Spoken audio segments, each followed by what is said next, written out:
Cepat je masa kan raya dah. Tahun ni kita buat jamuan raya kat sekolah nak?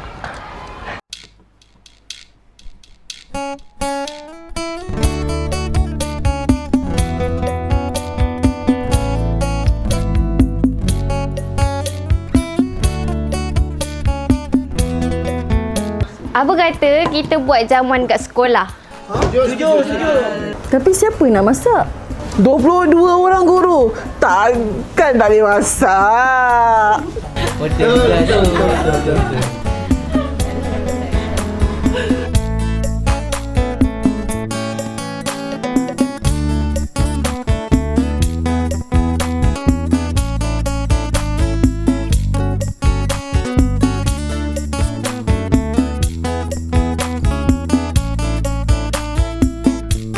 Wah, banyaknya bawang.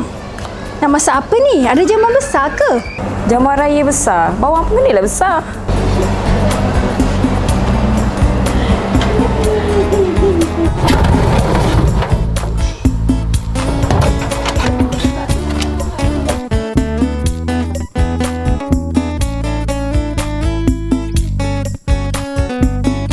Kalau nak sedap, gunalah ini.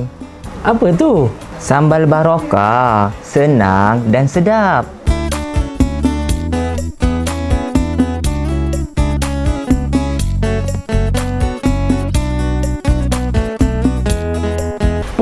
Bau dia pun sedap tau. Sedap betul. Sedap kan?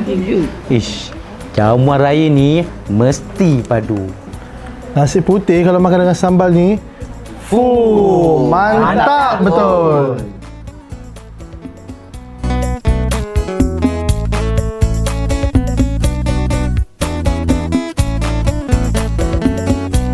Wah, cantik dah meja makan kita. Macam hotel dah.